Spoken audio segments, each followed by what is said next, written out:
સ્વાગત છે। એમએસ યુનિવર્સિટીના પૂર્વ વાઇસ ચાન્સેલરે ચૂનો લગાવ્યો હોવાના આક્ષેપ સાથે સેનેટ મેમ્બર કપિલ જોશીએ પત્રકાર પરિષદ યોજી। ડોક્ટર વિજયકુમાર શ્રીવાસ્તવ મહારાજા સયાજીરાવ યુનિવર્સિટી વડોદરાના પૂર્વ વાઇસ ચાન્સેલર છે। તેઓની નિમણૂક સમયે તેમની લાયકાત અંગે પ્રશ્નો ઉઠ્યા હતા, જેના કારણે વિવાદ સર્જાયો હતો। આ વિવાદો વચ્ચે ડોક્ટર શ્રીવાસ્તવે તેમના પદ પરથી રાજીનામું આપ્યું હતું। રાજીનામું આપ્યા બાદ પણ તેઓ સત્તાવાર નિવાસ સ્થાને રહેતા હતા, જે અંગે વિદ્યાર્થીઓ અને સ્થાનિક સાંસદે વિરોધ વ્યક્ત કર્યો છે અને સાંસદે તેમને બંગલો ખાલી કરવાની વિનંતી સાથે ઈમેલ પણ લખ્યો છે।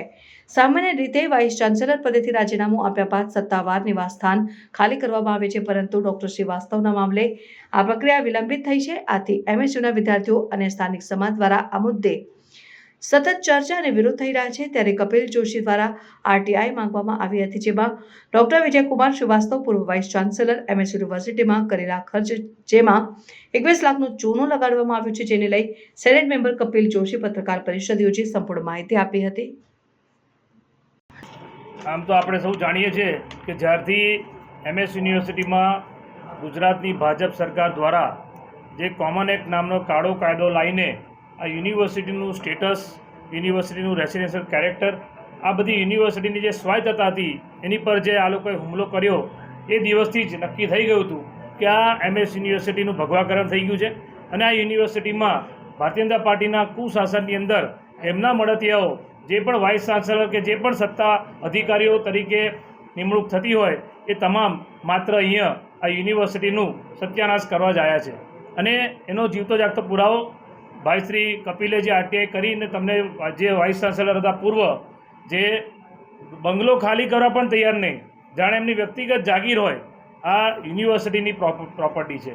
મહારાજા સયાજીરાવ ગાયકવાડની દેન આ યુનિવર્સિટીનું તંત્ર આખું ખાડે ગયું છે ભારતીય જનતા પાર્ટીના રાજમાં।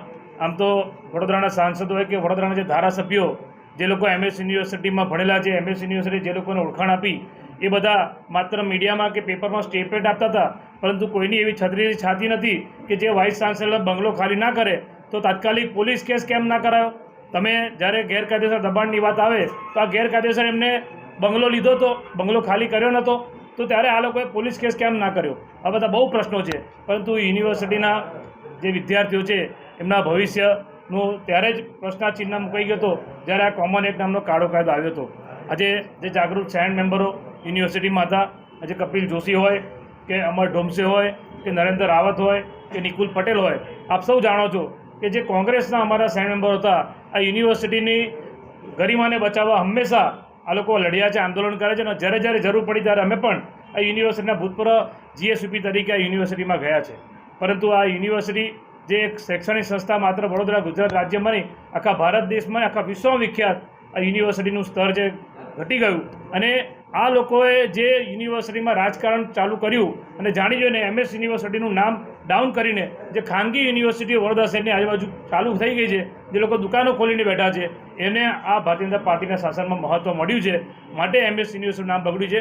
અમે સખત શબ્દોમાં આનો વખોડીએ છીએ અને આવા ભવિષ્યમાં જો ખરેખર ગુજરાત રાજ્યના મુખ્યમંત્રી એવું કહેતા હોય અને ભાજપની સરકાર એવું કહેતી હોય કે અમારો પારદર્શક વહીવટ છે, તો પારદર્શક વહીવટ હોય તો તમે એક જમાનામાં યુનિવર્સિટીની અંદર જે વાઇસ ચાન્સેલરની નિમણૂક થતી હતી નોન પોલિટિકલ લોકો હતા, બિન રાજકીય લોકો હતા, પણ છેલ્લા આ યુનિવર્સિટીમાં જ્યારથી બીજેપી ગુજરાતમાં સત્તામાં આવી ત્યારથી આ યુનિવર્સિટીમાં પોલિટિકલ અપોઇન્ટમેન્ટ શરૂ થઈ ગઈ અને યુનિવર્સિટીનું ભગવાકરણ શરૂ થઈ ગયું।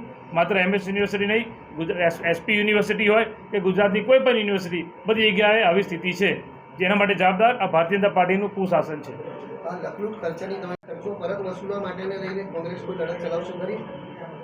અમારા જે સેનેટ મેમ્બર છે એ તમને ખબર છે જાગૃત સેનેટ મેમ્બર દરેક મુદ્દા પર આરટીઆઈ કરીને એમને જ આરટીઆઈનો 30 દિવસનો જવાબ ના લ્યો, ફર્સ્ટ અપીલમાં ગયા, પછી ત્યાર સુધી જવાબ મળ્યો, એટલે એના માટે જે પણ આગળ કરવાની છે કાર્યવાહી એ લોકો કરશે। પરંતુ વાત એવી છે કે તમે જે કીધું એમાં અમે એને એગ્રી કરીએ છીએ કે આજે વિદ્યાર્થીઓના ફીના પૈસે આજે કોઈ પણ મા બાપ પોતાના છોકરાઓને પેટે પાટા બાંધીને કે માથે દેવું કરીને છોકરાઓને ભણાવતા હોય છે, ત્યારે આ વિદ્યાર્થીઓની જે ફી છે એના પૈસે જે તાકતદીનના આ લોકો કર્યા છે, 100% અમે એ બાબતે આગળ એક્શન કરીશું। જ્યાં પત્ર લખવાનો હોય, જ્યાં આંદોલનની જરૂર પડશે ત્યારે કરીશું। અમારી જે વિદ્યાર્થી પાંખ છે એનએસયુઆઈ એ પણ આ બાબતે હંમેશા આંદોલન કરે છે, આપ સૌ જાણો છો। પરંતુ આ પ્રશ્ન જે પ્રશ્ન તમે મને કીધો એ જ પ્રશ્ન આ વડોદરાના સાંસદ અને વડોદરાના ધારાસભ્યો કે જે લોકો સૂર્ય પેલેસ હોટલમાં વાઇસ ચાન્સેલર સાથે મિટિંગો કરતા હતા એમને પણ હું પૂછવા માગું છું કે આ યુનિવર્સિટીના રૂપિયાનું જે આ લોકોએ વાઇસ ચાન્સેલરે જે દુરુપયોગ કર્યો છે પૂર્વ વાઇસ ચાન્સેલરે એને આ લોકો કેવી રીતે પાછા અપાવશે એ પણ બહુ મોટો પ્રશ્ન છે. આજ રોજ જે પ્રેસ વાર્તાનું આયોજન કરવામાં આવ્યું છે જેમાં મારો મુખ્ય મુદ્દો છે કે જે નકલી કુલપતિ ડૉક્ટર વિજયકુમાર શ્રીવાસ્તવ જેને લખલૂટ ખર્ચાઓ કર્યા એનો ભાંડા ફોડવા માટેનું આ એક પ્રેસ વાર્તાનું આયોજન કર્યું છે અને આપના લોકોના માધ્યમથી આપ લોક નિમિત્ત બનીને આ વડોદરાની પ્રજા સુધી આ જે કૌભાંડો છે આ ભાંડાફોડ છે એ પહોંચશે એના માટે અમે આજે પ્રેસ વાર્તાનું આયોજન કરેલું છે. અમારા પ્રમુખશ્રી અને અમારા મંત્રીશ્રી એ પણ આ પ્રેસ વાર્તાની અંદર એમના મંતવ્ય રજૂ કરશે. તારીખ 23 જાન્યુઆરી 2025ના રોજ વિજયકુમાર શ્રીવાસ્તવ જે નકલી કુલપતિ શ્રી તરીકે આ ભાજપની ભ્રષ્ટ સરકાર દ્વારા જે નિમણૂક કરવામાં આવી હતી તેના વિરુદ્ધમાં મેં એક આરટીઆઈ કરેલી. 30 દિવસમાં આરટીઆઈનો જવાબ આપવો જોઈએ કાયદાની જોગવાઈ પ્રમાણે, પણ 30 દિવસમાં જવાબ ન મળતા મેં કાયદાકીય અપીલ કરેલી. અપીલ બાદ મને યુનિવર્સિટી દ્વારા 6 માર્ચના રોજ એ આરટીઆઈનો જવાબ દેવામાં આવ્યો. આ આરટીઆઈનો જવાબની અંદર જે ખર્ચના આંકડાઓ જોતા મને એક ગુજરાતી પંક્તિ યાદ આવે છે કે કોના બાપની દિવાળી.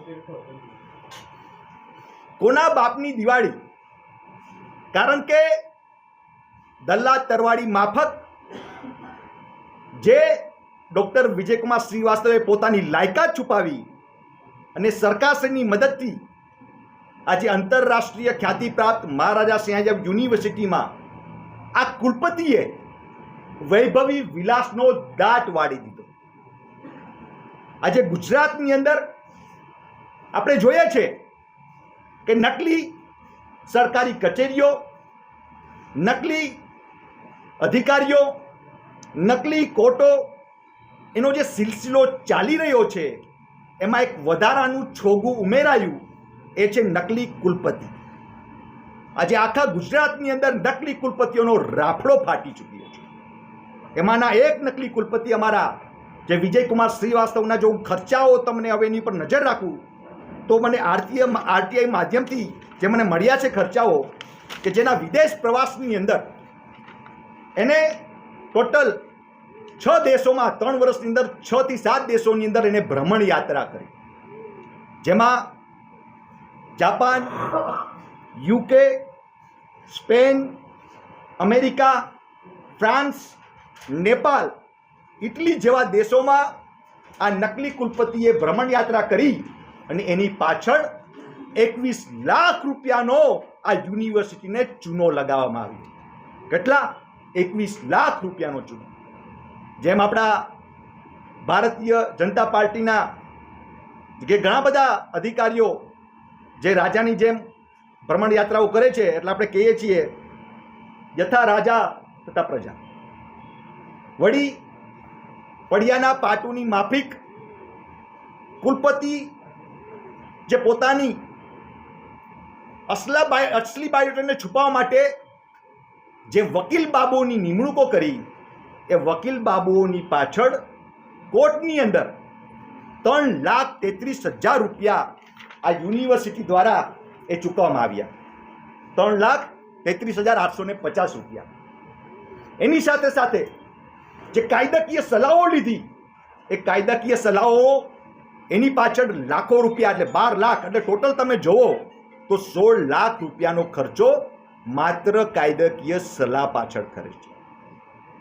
શરમ આવે છે મને આ ભાજપની સરકાર ઉપર, શરમ આવે છે મને આ નકલી કુલપતિઓ ઉપર કે જ્યારે આ કાળઝાળ ગરમીની અંદર યુનિવર્સિટીની અંદર વિદ્યાર્થીઓ માટે પીવાના પાણી નથી હોતા, વોટર કુલર નથી હોતા, લાઇબ્રેરીઓની અંદર એસીઓ નથી ચાલતા, ક્લાસોની અંદર પંખાઓ નથી ચાલતા, ત્યારે આવા મોંઘા દાટ વિદેશી પ્રવાસો કરે છે આવા નકલી કુલપતિઓ, કાનૂની કાયદા સલાહ પાછળ એટલા લાખો રૂપિયા વાપરે છે.